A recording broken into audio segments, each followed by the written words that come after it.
Hello friends, welcome back to learner zone. Learner zone में आप सभी का स्वागत है। यूक्रेन और रशिया से रिलेटेड एक न्यूज़ आज आई है हिंदू में, जिसमें एक बड़ा नाम उभर के आया है कि अगर ये होते तो शायद बैटल थोड़ी जल्दी खत्म हो जाते। यूथेंथ थे कौन और ये इतने इम्पोर्टेंट क्यों हैं? And Russia and Ukraine war में क्या European union, NATO and USA कर रहा है? क्या कमिटमेंट थे, क्या करना था और क्या कर रहा है, भले वो यूएन हो। इन सब की क्या रूपरेखा बननी थी और क्या हुई, उसके बारे में हम सारी जानकारी आज ही की आज लेंगे। इसी पर ये पूरा आज का हमारा चलेगा। तो आइए बिना देरी के अपना आज का आर्टिकल स्टार्ट करते हैं। Ukraine peace plan that needs a यूटेंट। यहाँ पर बात की गई है कि भाई अगर यूटेंट होते तो शायद आज ये चीज हो जाती। आज जिस तरीके का काम चल रहा है इसको सही करने के लिए अर्जेंसी में इस शख्सियत की जरूरत है। अगर ये इस टाइम पे यहाँ होते तो शायद यूनाइटेड नेशन बहुत अच्छे से काम कर रहा होता। नाटो ऑलरेडी एक फेलियर हो चुका है हमारे लिए, एक फेलियर की तरह नाटो ने हमारे लिए काम किया है। नाटो की रेपुटेशन वैसे ही डाउन जा रही है, उसको कोई ट्रस्ट नहीं दे रहा। तो ये नाटो का एक इशू और है जो लोगों को टैकल करना और समझना है। इसके बाद यहाँ पर रशिया और यूक्रेन की जो कॉन्फ्लिक्ट है उसको हमें डिटेल में जानना है कि यहाँ एक्चुअली क्या हो रहा है और क्या होना चाहिए था। तो आइए बिना देरी के अपना आर्टिकल आज का स्टार्ट करते हैं। पहले जानते हैं यूथेंथ थे कौन। ये सेक्रेटरी जनरल 1961 में अपॉइंट किए गए 6 वीक के बाद।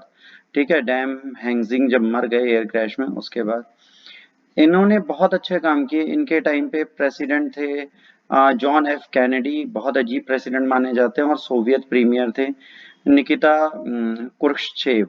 सो इन दोनों का क्यूबन मिसाइल क्राइसिस के टाइम पर 1962 में इन्होंने बहुत अहम किरदार निभाया और इस चीज को खत्म करने में इन्होंने बहुत बहुमूल्य योगदान दिया। इसके बाद दिसंबर में ऑपरेशन है ना ग्रैंड स्लैम आया, जिसमें इन्होंने कॉन्गो की इंसर्जेंसी को खत्म किया। इनको फिर से रीअपॉइंट किया गया सेक्रेटरी जनरल 66 में। ओनेमस वोट इन्हें मिले, ठीक है, सिक्योरिटी काउंसिल में। इसके बाद सेकंड टर्म में टोंट पब्लिकली जाने जाते हैं criticising America for Vietnam war के लिए अमेरिका को क्रिटिसाइज करने के लिए इनको बहुत ओपनली जाना जाता है। इसके बाद इन्होंने entry several newly independent African और एशियन स्टेट थे, ठीक है, उनको देखा। इन्होंने तीसरा टर्म सर्व करने से मना कर दिया। 1971 में इन्होंने रिटायरमेंट लिया और 2 साल बाद लंग्स कैंसर के कारण इनकी मृत्यु हो गई। अब बात आती है आज की डेट में क्या है। आज की डेट में ना बेटा यूएन जनरल सेक्रेटरी कोई काम कर पा रहे हैं, ना ही कोई भी ऑफिशियल है जो रशिया की कैपिटल में जाए या यूक्रेन की कैपिटल में जाए, ना तो वॉशिंगटन डीसी, ना नाटो, कोई भी हेडक्वार्टर ब्रुसेल में जो है, इनमें से कोई भी काम नहीं कर रहा। यूटेंट जिन्होंने इंटरवेन किया था मॉस्को और वॉशिंगटन का क्यूबन मिसाइल क्राइसिस में, इस तरह का कोई भी हाई एफिशिएंट पर्सन आज हमें नहीं दिख रहा है। इम्प्लीमेंटेशन जो है परमानेंट मेंबर के बारे में बात करी जाए तो वो भी कोई काम नहीं करते हुए दिख रहे। जो अब जब कोई नहीं करता तो सेक्रेटरी जनरल कैन एक्ट, और सेक्रेटरी जनरल भी यहाँ पे जो बैठे हैं वो बिल्कुल एक्ट करना नहीं चाह रहे। 98 में जब यूनाइटेड स्टेट्स बॉम्ब करने जा रहा था इराक में, उस टाइम पे कोफी अन्नान मैम बैठी थे। कोफी अन्नान साहब गए थे खुद ही, और उन्होंने बगदाद में जाकर इन सब चीजों को सॉर्ट आउट करने की कोशिश की थी। तो एक पॉजिटिव साइन मिलता था जो अब यूएन में नहीं दिखता। यूएन होपलेस है ना, तो वो आज मिलने जा रहे हैं। जैसे इजरायली नटीफे बेनेट से ये मिले थे और कोशिश की थी, 15 पॉइंट पीस प्लान बनाया गया था अभी रिसेंटली, है ना। इस तरीके का इन्होंने कोई भी काम अप करने की कोशिश नहीं की है, ठीक है। और अब क्या है, प्रोविजंस ऐसे हैं कि यूक्रेन, है ना, the right to join NATO इसने डिसअलाउ कर दिया है फॉरेन ट्रूप को इसकी सॉइल पे आने के लिए, ठीक है। and enable Russian to keep some presence in the east with the standing bulk of their force and stopping their assault. अब जाहिर सी बात है नाटो में जाकर उन्होंने भी गलती की थी। Ukraine already saying that it is a catalogue of Russian demand and does not fully reflect there view of point. अब जाहिर सी बात है यूक्रेनियंस जो है वो ऑलरेडी कह रहे हैं कि भाई रशिया ने जो किया है उसका एक रीजन है। अब क्या है, हाई रिस्क है लॉन्चिंग का मिलिट्री इन्वेजन। व्लादिमीर पुतिन जो है अब वो स्ट्रेटेजिक ऑब्जेक्टिव में रुकेंगे नहीं। जो उनका ऑब्जेक्टिव था अभी वो पूरा होता हुआ नहीं दिख रहा, बट जिस कंडीशन पे आज की डेट में हुआ है अब वो रुकना नहीं चाहेंगे। अब नाटो जो है वो कोशिश कर नहीं रहा था, वेपन डोर स्टेप पे लाना इनकी प्रायोरिटी थी। ये इंश्योर हुआ नहीं। अब रिजिम चेंज करने की कोशिश कीव में जरूर करेंगे। वो जेलेंस्की को हटाकर, है ना, विक्टोर को वहां का प्रेसिडेंट शायद बना लें, या वो यूक्रेन को एनेक्स कर लें या उसकी कुछ टेरिटरी एनेक्स कर लें, ऐसे बफर स्टेट बना दें रशिया और वेस्ट के बीच में। है ना।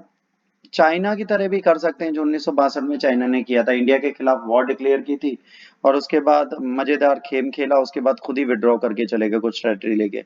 इन्होंने ये दिखा दी कि इंडिया इनकेपेबल है, कुछ इस तरह का भी काम ये लोग कर सकते हैं।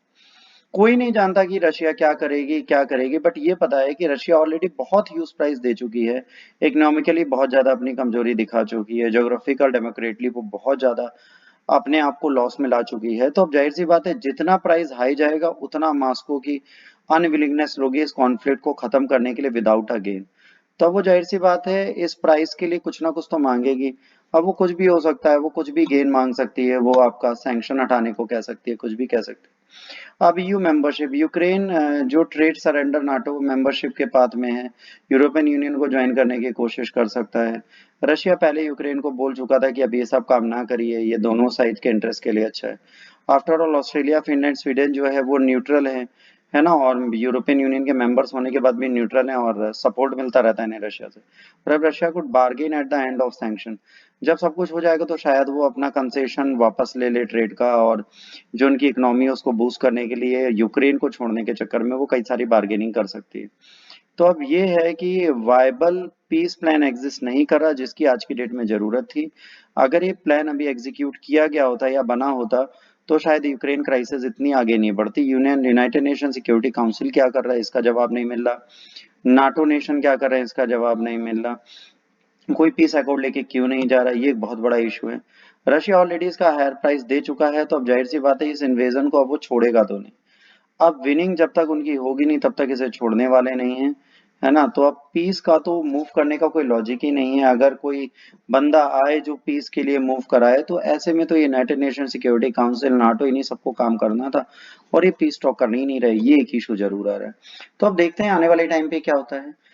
वो तो वेट एंड वॉच है। बाकी अगर आपको ये वीडियो अच्छा लगा तो प्लीज लाइक शेयर और सब्सक्राइब करिए। Thanks for watching, God bless you all, take care, जय हिंद, वंदे मातरम।